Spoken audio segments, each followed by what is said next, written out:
میری ادھوری محبت، مصنف علی حسنین تابش۔ یہ ان دنوں کی بات ہے جب میں طالب علم تھا۔ وقت گزرتا چلا گیا اور میں جوانی کی دہلیز پہ قدم بڑھاتا گیا، عقل و شعور کی منازل طے کرتا گیا۔ میں اپنی زندگی بڑے آرام اور مزے سے گزار رہا تھا اور اپنی تعلیم میں ہر طرح سے محو تھا۔ ہنسی مذاق، دوستوں کے ساتھ کھیلنا، یہاں تک کہ زندگی بہت خوشگوار تھی۔ میں اپنے گھر میں اکلوتا تھا، اسی لیے سب رشتہ دار اور والدین مجھ سے بے حد پیار کرتے تھے اور وہ ہر طرح سے مجھے خوش رکھتے تھے اور سب میری ہر طرح کی بات مانتے تھے اور ہر طرح کی خواہش اور فرمائش پوری کرتے تھے۔ اچانک میری زندگی ایک ایسے موڑ پر آ کھڑی ہوئی کہ جہاں سے آگے دشواریاں ہی دشواریاں تھیں۔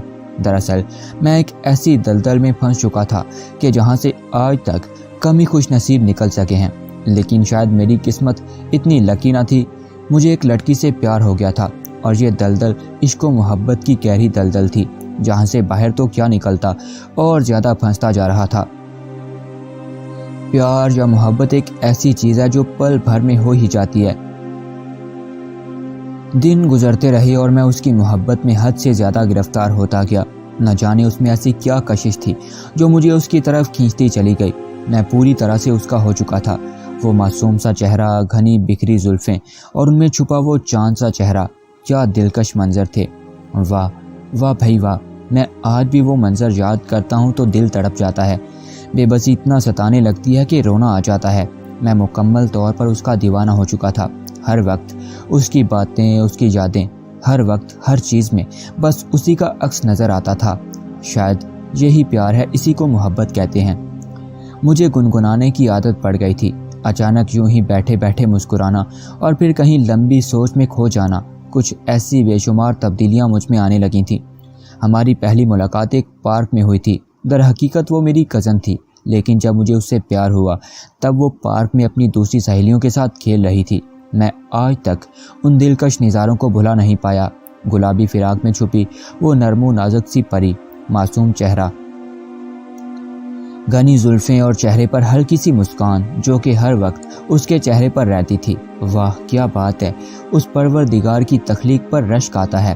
اس کی تعریف میں شاعر نے کچھ یوں کہا ہوگا، وہ لڑکی پھولوں جیسی ہے، وہ بالکل حوروں جیسی ہے چاند نگر کی رانی، وہ ہے جیسے رت مستانی، وہ ہے میری پریم کہانی، وہ روشن وہ اجالوں جیسی ہے، وہ میرے سوالوں جیسی ہے، وہ شعلہ بھی، وہ شبنم بھی، وہ زلف گھٹا سی رکھتی ہے، وہ آنکھ دعا سی رکھتی ہے، وہ دھوپ میں چھاؤں جیسی ہے، وہ دھوپ میں چھاؤں جیسی ہے، ساون میں کٹاؤں جیسی ہے، ساون میں کٹاؤں جیسی ہے، تتلی کی اداؤں جیسی ہے، وہ رانی چاند ستاروں کی، وہ خوشبو باغ بہاروں کی، وہ زلف گھٹا سی رکھتی ہے، وہ لڑکی پھولوں جیسی ہے، وہ بالکل حوروں جیسی ہے۔ بس کچھ ایسی ہی تھی میرے دل کی رانی جو آج مجھے تنہا چھوڑ گئی تھی۔ کہاں گئے وہ وعدے، وہ قسمیں جو وہ کیا کرتی تھی۔ نرم دھیمی سی آواز، نرم و نازک ریشم سا جسم، لمبے گھنے بال، ہر وقت چہرے پر اس کے ہلکی سی مسکراہٹ رہتی تھی، چہرہ کھلتے گلاب کی طرح تر و تازہ۔ بس اور کیا کہوں، اس کی تعریف کرنے کے لیے تو میرے پاس الفاظ ہی نہیں ہیں، اتنی خوبصورت تھی وہ۔ ہمارا بچپن تقریباً ساتھ ہی گزرا تھا، مگر اس وقت یہ خیالات، یہ پیار اور محبت ان سب کا وجود نہیں تھا۔ اب وہ بھی جوان ہو چکی تھی اور میں بھی، ہمارا اکثر ایک دوسرے کے گھر آنا جانا لگا رہتا تھا۔ وہ بھی حساس طبیعت تھی، چھوٹی چھوٹی بات پر ناراض ہو جانا اور پھر خود ہی منانے آ جانا، کہنا چلو اب مان بھی جاؤ جان جی۔ میں نے مسکرا کر جواب دینا کہ پگلی، میں تم سے ناراض ہی کب ہوا تھا، تم تو خود ہی ناراض ہو جاتی ہو اور خود ہی منانے آ جاتی ہو، کتنی بھولی ہو تم۔ میں اس کی محبت میں کئی تعریفانہ الفاظ کہہ جاتا، وہ مسکرا کر کہتی تم اتنا پیار کرتی ہو مجھ سے۔ میں نے کہنا کوئی شک ہے کیا، اور اس نے یہ کہہ کر بھاگ جانا چل جھوٹے۔ بس اس میں یہی ادا مجھے بے حد پسند تھی، وہ دوسروں سے بہت الگ تھی۔ میں نے اس کے ساتھ جتنا بھی وقت گزارا ہے، میں نے کبھی بھی اس کو غصے میں نہیں دیکھا۔ وہ بہت نرم مزاج تھی، جب بھی بولتی تھی تو ایسا لگتا تھا کہ جیسے اس کے لبوں سے گلاب کی پتیاں اپنی مہک بکھیر رہی ہیں۔ ہماری فیملی میں اس کی خوش اخلاقی کی سب تعریفیں کرتے تھے اور ہر کوئی اسے اچھے لفظوں سے یاد کرتا تھا۔ دن گزرتے گئے اور یوں پیار کا سلسلہ بھی بڑھتا گیا۔ اب تو وہ بھی مجھے اتنی ہی شدت سے چاہنے لگی تھی کہ جتنا میں اسے دل و جان سے چاہتا تھا۔ وہ اکثر مجھے اپنے گھر بلا لیتی تھی اور کئی روز واپس نہیں آنے دیتی تھی۔ وہ حسین راتیں مجھے آج بھی یاد ہیں جب ہم چھت پر بیٹھے چاند کو دیکھتے اور اس سے کئی باتیں کیا کرتے تھے۔ وہ بڑی تو ہو گئی تھی مگر اس میں ابھی بھی کئی عادتیں بچوں جیسی تھی۔ وہ کئی بار ستاروں کو گنتی اور میں تنگ آ کر کہتا، پگلی ستارے بھی کبھی گنے جاتے ہیں، یہ تو بے شمار ہوتے ہیں۔ کئی بار وہ میرے سر کو اپنی گود میں رکھ لیتی اور بالوں میں اپنے نرم و نازک ہاتھوں کی حسین مخروطی انگلیوں سے میرے بالوں میں کنگھی کرتی۔ مجھے تو اس کی آغوش میں نیند آ جاتی تھی، اور جب میں صبح اٹھتا اور پوچھتا، یہ تمہاری آنکھیں لال کیوں ہیں، اس نے مسکرا کر کہنا، جان جی آپ میری آغوش میں سو گئے تھے اور میں نہیں چاہتی تھی کہ آپ کی نیند میں کوئی خلل آئے۔ میں نے کہنا، پگلی میرے لیے ساری رات جاگتی رہی۔ وہ مسکرا کر کہتی، یہ تو نیند تھی، آپ کے لیے تو یہ جان بھی حاضر ہے۔ میں پوچھتا، اچھا جی اتنا پیار کب سے آنے لگا ہے مجھ پر؟ کہنے لگتی، جب سے تم میری زندگی میں آئے ہو تب سے ہی میں تمہاری دیوانی ہو گئی ہوں۔ ہمارے دن رات سب بہت ہی خوشگوار گزر رہے تھے۔ گرمیوں میں میں اس کے گھر اور اس نے مجھے ساری چھٹیاں وہاں پر ہی گزارنے پر مجبور کر دیا۔ کہنے لگی، اگر تم چلے جاؤ گے تو میں مر جاؤں گی۔ میں نے فوراً اس کے حسین نازک سے لبوں پر ہاتھ رکھ کر یہ کہنا، ایسی باتیں نہیں کرتے، میری دعا ہے کہ اللہ تعالیٰ میری عمر بھی تمہیں ہی لگائے۔ اس نے مسکرا کر کہا، چل جھوٹے، اب تم ساری چھٹیاں ہی میرے ساتھ گزارو گے، واہ کیا مزہ آئے گا۔ وہ آج بہت خوش تھی۔ ان کے گھر کے ساتھ ہی ایک باغ تھا۔ ہم ہر روز باغ میں جاتے اور تازہ ہوا، درختوں کی گھنی چھاؤں اور سرسبز و شاداب کھیتوں میں ہی دن گزر جاتا تھا۔ ہم ایک دوسرے کا ہوم ورک بھی کیا کرتے تھے۔ وہ بھی میری طرح گھر میں سب سے چھوٹی تھی، اور ویسے بھی دوران تعلیم بھی اسی وجہ سے گھر والے اس سے کوئی کام نہیں کرواتے تھے۔ میرا تو اب دل وہاں پوری طرح لگ چکا تھا، اور واپس گھر لوٹنا تو بہت ہی دشوار لگ رہا تھا۔ میں اس کی چاہت میں اتنا دیوانہ ہو چکا تھا کہ مجھے اس کے سوا کچھ بھی دکھائی نہیں دیتا تھا۔ ہر طرف بس وہی وہ تھی۔ دن گزرتے گئے اور میرے گھر واپس آنے کا وقت قریب آتا گیا۔ اس رات میں اور وہ، اس کے سب گھر والے، ہم سب ایک پارک میں گئے، وہاں خوب مستی کی، لیکن اس کا چہرہ جو کہ ہمیشہ کھلتے گلاب کی طرح رہتا تھا، آج مرجھایا ہوا تھا۔ دراصل وہ یہ چاہتی تھی کہ میں گھر واپس نہ جاؤں۔ وہ مجھ سے کہتی تھی کہ کاش ہم کبھی بھی ایک پل کے لیے بھی جدا نہ ہوں اور اسی طرح اکٹھے ہی رہیں۔ سب نے بہت انجوائے کیا، مگر وہ اداس سی ایک طرف بیٹھی تھی۔ جب میری نظریں اس پر پڑی تو میں بھی اس کے پاس جا کر بیٹھ گیا اور کہنے لگا، کیا ہوا میرے گلاب کو آج اتنا مرجھایا ہوا کیوں ہے؟ وہ کہیں گہرے خیالوں میں کھوئی ہوئی تھی اور اس کی جھیل سی گہری آنکھوں سے اشک بہہ رہے تھے۔ میں یہ برداشت نہ کر سکا اور اس کے آنسو صاف کرنے لگا اور پوچھا، میری جان کیا ہوا، اتنا کیوں رو رہی ہو؟ اس نے کچھ نہیں کہا اور میرے گلے لگ کر رونا شروع کر دیا۔ مجھ سے اس کا رونا برداشت نہیں ہو رہا تھا۔ میں نے پھر سے پوچھا کہ یار بتاؤ تو کیا ہوا ہے؟ وہ مرجھائی سی دھیمی کپ کپاتی ہوئی آواز میں بولی جو میری سماعتوں سے ٹکرائی۔ وہ کہہ رہی تھی، تم کل چلے جاؤ گے نا؟ میں نے کہا ہاں۔ وہ یہ سن کر اور زیادہ رونے لگی اور پھر سے میرے گلے سے لپٹ گئی۔ مت جاؤ، میں نہیں رہ پاؤں گی تمہارے بنا۔ اور وہ یہ کہہ کر پھر سے رونے لگی۔ میں نے کہا یار بس کرو، اتنا مت رو، اگر انکل جو آنٹی نے دیکھ لیا تو وہ پوچھیں گے کہ کیا بات ہے، تو کیا جواب دو گی؟ میں نے اسے کافی سمجھایا۔ خیر وہ شاید میرا دل رکھنے کے لیے مان گئی تھی۔ پھر جب ہم سب واپس گھر آئے تو وہ کسی کو بتائے بغیر، کچھ کھائے پیے بغیر چھت پر چلی گئی۔ پارک میں اس نے کچھ نہیں کھایا تھا اور وہاں چاند کو دیکھ کر رونے لگی۔ میں نے اس کو پورے گھر میں ڈھونڈا تھا مگر وہ کہیں نظر نہ آئی، اور میں جب چھت پر گیا وہ اپنے بالوں کو گلے لگا کر زاروں قطار رو رہی تھی اور چاند سے کہہ رہی تھی کہ پلیز پلیز میرے ہادی کو روک لو۔ کتنی معصوم اور بھولی تھی وہ، میرے دل کی رانی۔ میں وہیں سیڑھیوں پر ہی رک گیا اور اس کی باتیں سننے لگا۔ وہ بار بار چاند سے کہہ رہی تھی پلیز میرے ہادی کو روک لو، میں اس کے بنا ایک پل بھی نہیں رہ سکتی، وہ تو میری اب عادت بن چکا ہے، میں اسے بے حد پیار کرتی ہوں۔ اور اپنے بھالو کو گلے لگا کر اس نے پھر سے رونا شروع کر دیا۔ مجھ سے یہ برداشت نہ ہوا اور میں اس کی طرف لپکا اور جلدی سے اس کے آنسو صاف کیے اور کہنے لگا پلیز رو مت، میں آ گیا ہوں نا۔ وہ کچھ سنبھل سی گئی اور کہنے لگی پلیز مت جاؤ ہادی۔ میں نے کہا ابھی تو پارک میں مان گئی تھی اور اب پھر تم؟ کہنے لگی اب میرے بس میں نہیں ہے ہادی، اب میں تمہارے بغیر نہیں رہ سکتی۔ میں نے اسے سمجھایا کہ تم اپنی پڑھائی پر توجہ دو، امتحان قریب ہے اور تمہارا اسکول بھی سٹارٹ ہونے والا ہے۔ جب تم پڑھائی میں مصروف ہوگی تو میری یاد سے تمہاری توجہ کم ہو جائے گی یار، تم میری مجبوری کو بھی سمجھو نا۔ میرا تو اسکول لگ چکا ہے لیکن تمہاری خاطر میں ابھی بھی رکا ہوا ہوں۔ ابو کی روز کال آتی ہے، سب دوست کالز کرتے ہیں،